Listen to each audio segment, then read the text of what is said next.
उनके बिजनेस को खत्म कर देते थे, उनके सीड को खत्म कर देते, बीज को खत्म कर देते थे। जब बीज ही खत्म हो गया तो फसल कहां से आएगी? अगर यंग जनरेशन ही नशों में खत्म हो गई तो अगली जनरेशन कहां से आएगी? अगर वो नशे कर करके खत्म हो गए तो अगले दौर में वो कैसे जा पाएंगे?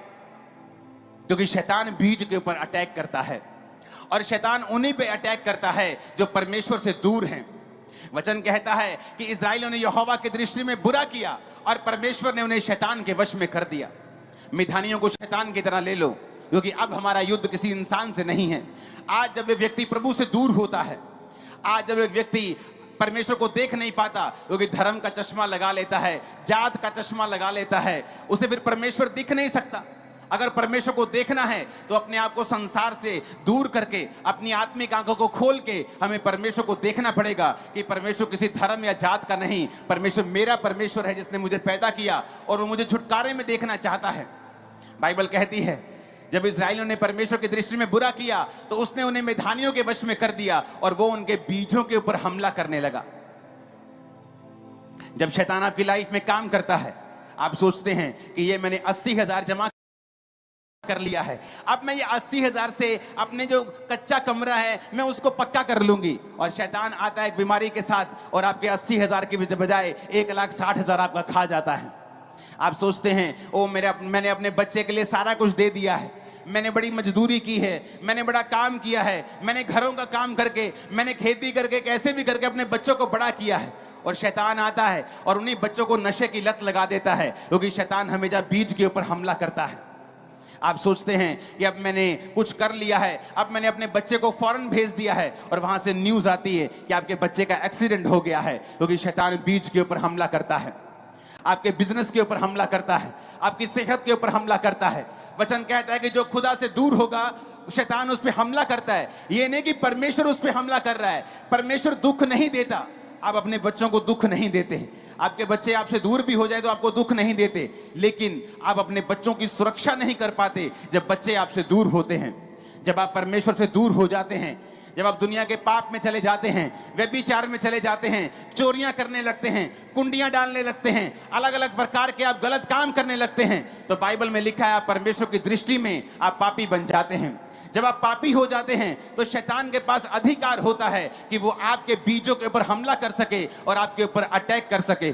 लोग बोलते हैं अगर परमेश्वर जिंदा है तो हॉस्पिटलों में लोग मर क्यों रहे हैं? अगर परमेश्वर जिंदा है तो इसका इकलौता बेटा कैसे मर गया? इसके भी 3 महीने पहले शादी हुई थी, ये कैसे मर गया? परमेश्वर ने उसे नहीं मारा, शैतान ने उसे मारा है। जब हम प्रभु से दूर होंगे तो परमेश्वर की सुरक्षा फिर हमारे जीवन में काम नहीं करती। जो परम प्रधान के छाए हुए स्थान में बैठा रहेगा वो सर्वशक्तिमान की छाया में ठिकाना पाएगा, लेकिन वही ठिकाना पाएगा जो उसके छाए हुए स्थान में बैठा होगा। अगर हम परमेश्वर से दूर हैं तो शैतान हमारे बीजों के ऊपर हमला करता है। वो नहीं चाहता हमारे बच्चे नशों से आजाद रहें, वो नहीं चाहता हम बीमारियों से आजाद रहें, वो ये चाहता है कि हमेशा हमारे फाइनेंस के ऊपर अटैक होता ही रहे, हम कभी घर ना बनाने पाएं, ब्लेसिंग ना लेने पाएं, हमारे बच्चे कभी आजाद ना होने पाएं, हम बीमारियों से रहित होने, वो कभी नहीं चाहता शैतान। वो चाहता है कि हम फंसे रहें।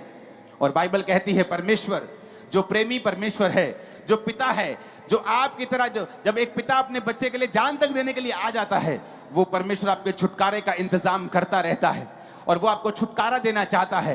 वो आपके बीजों को नष्ट होने से बचाना चाहता है, जिस तरह गिदोन को उसने चुना। पुराने समय में उसने मूसा को चुना। मूसा पूरी इजरायली कौम को, 20 लाख के करीब लोग थे, पूरी इजरायली कौम को चमत्कारों के द्वारा उन्हें वापिस ले आया। परमेश्वर ने गिदोन को चुना। वचन कहता है कि जब परमेश्वर ने गिदोन को चुना तब भी इजरायली दुखी थे, क्योंकि वो परमेश्वर से दूर हो चुके थे। परमेश्वर से दूर थे तो शैतान ने बीजों पे हमला किया और इजराइलियों ने फिर परमेश्वर की दुहाई दी। जब इजराइली परमेश्वर की दुहाई देने लगे कि पिता हमें बचा, हमने पाप किया है, आगे से पाप नहीं करेंगे, आगे से कोई गुनाह नहीं करेंगे। बाइबल कहती परमेश्वर ने गिदोन से बात की। परमेश्वर ने कहा गिदोन,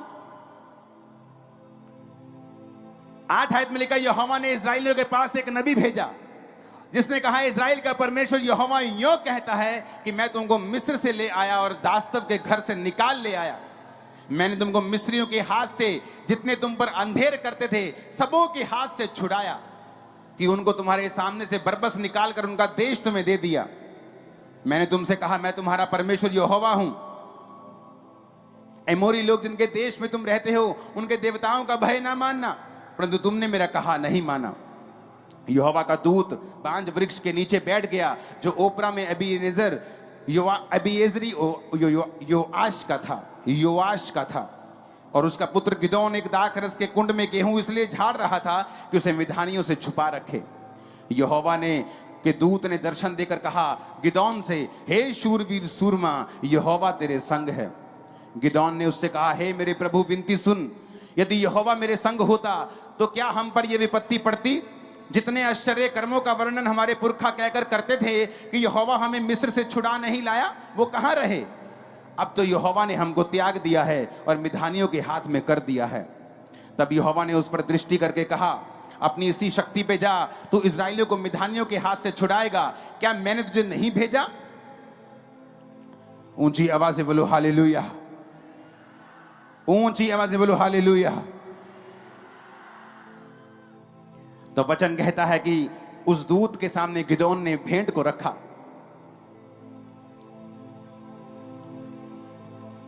और उस भेंट को दूत ने छुआ और वो आग बन गई, और उसके बाद दूत चला गया।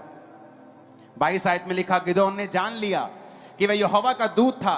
तब गिदोन कहने लगा, हाय प्रभु यहोवा, मैंने तुमको यहोवा के दूत को साक्षात देख लिया है। यहोवा ने उससे कहा, तुझे शांति मिले, मत डर, तू ना मरेगा। तब गिदोन ने वहां यहोवा की एक वेदी बनाकर उसका नाम यहोवा शालोम रखा। वे आज के दिन तक अबीएजरियों के ओपरा में बनी है। ऊंची आवाज में बोलो हालेलुया।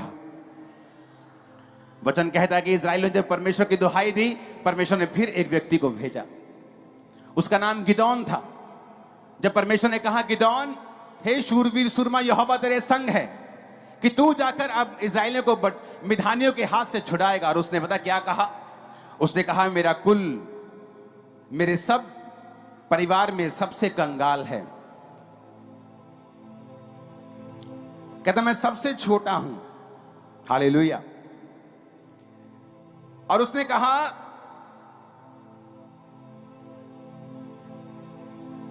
कि मैं छोटा तो हूं, कि मेरा परिवार, कहता सब मेरे कुलों में से सबसे छोटा है। मेरे फ्रेंड्स, मेरे भाई, मेरे बुजुर्ग, कैसे हैं आप सब? मैं जानता हूं परमेश्वर आपको देख रहे हैं और आप परमेश्वर की निगरानी में। आज हम एक ऐसे विषय के बारे में बात करना चाहते हैं जो हम सब रोज प्रार्थना करते हैं और रोज उस विषय के लिए चिंता भी करते हैं और मनन भी करते हैं। बाकी वो विषय है हमारे जीवन का आने वाला कल, जिसके बारे में हम ये सोचते रहते हैं कि कल हम क्या करेंगे और कल हमारा क्या होगा, कल हमारे बच्चे स्कूल जाएंगे कि नहीं जाएंगे, कल हमारे जिंदगी में कुछ खुशियां आएगी कि नहीं आएगी, कल हमारे जीवन में जो हम चाहते हैं वो पूरा होगा कि नहीं होगा, हमारी सेहत कल कैसी रहेगी और हमारा परिवार सुरक्षित रहेगा कि नहीं रहेगा। ये कल आपको रोज कहीं ना कहीं एक क्वेश्चन मार्क जरूर देता है। मैं जानता हूं कि जो परमेश्वर को जानते हैं वो ऐसी बात कभी नहीं करते और ना ही ऐसा सोचते हैं, पर शैतान हमारे चारों ओर है। और ये विषय उन लोगों के लिए जो लोग परमेश्वर को अभी जानने लगे हैं और परमेश्वर के प्यार में खो गए हैं, परंतु उन्हें न्याय और उन्हें नियम को जानना बहुत जरूरी है। क्योंकि कल परमेश्वर ने हमारे लिए क्या रखा है, अगर हम इसको जान गए तो शायद हम कल की चिंता करना बंद कर देंगे। जिस तरह परमेश्वर का वचन कहता है कि कल की चिंता ना कर, कल की चिंता आप खुद के लिए कर लेगा, आज के लिए आज का दुख बहुत काफी है। यही वचन परमेश्वर ने हमें इसलिए दिया है क्योंकि जो लोग भविष्य की चिंता करते हैं, जो अपनी खुद की सेल्फ चिंता करते हैं, जो अपने परिवार की चिंता करते हैं और कल के विषय में मनन लगा के अपनी पूरी जीविका खराब कर लेते हैं और ये नहीं सोच पाते कि हमें कल क्या करना है, उसी विषय में परमेश्वर हमें कहता है कि तू कल की चिंता मत कर, कल की चिंता आप खुद कर लेगा, आज के लिए आज का दुख ही काफी है। मेरे प्यारे मित्रों और प्यारे भाइयों, मैं आपको ये बताना चाहता हूँ कि परमेश्वर ने हमें ऐसा क्यों बोला है। क्योंकि परमेश्वर ये जानते हैं कि हमारे बच्चे उसके ऊपर विश्वास करेंगे। क्योंकि जो अनंत जीवन का स्वामी है, जो राजा होगा राजा है, वो हमारे कल की नहीं, वो हमारे जीवन की रक्षा करता है। हमारे पूर्वजों से उसने हमें गोद ले लिया है, उसने हमें मोल देकर चुकाया है और हमें स्वीकार कराए जिस भी हालत में थे हम।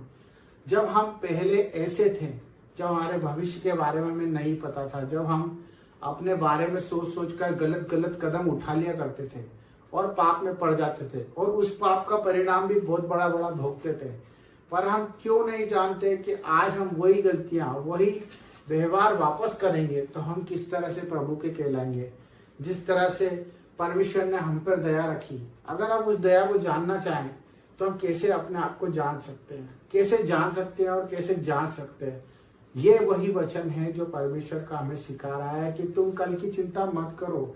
मैं जानता हूँ आज मेरा भाई कैंसर में है, मैं जानता हूँ कि आज मेरी बहन परेशान है, कर्जे में है, मैं जानता हूँ मेरे भाई उन अपने भाइयों से लड़ रहे हैं, अपनी चीजों के लिए, हक के लिए दौड़ रहे हैं, अपने काम काज की चिंताओं में, ऑफिस के टेंशनों में, अपने वर्क की टेंशन में बहुत कुछ अपना खो रहे हैं, अपना आनंद खो रहे हैं।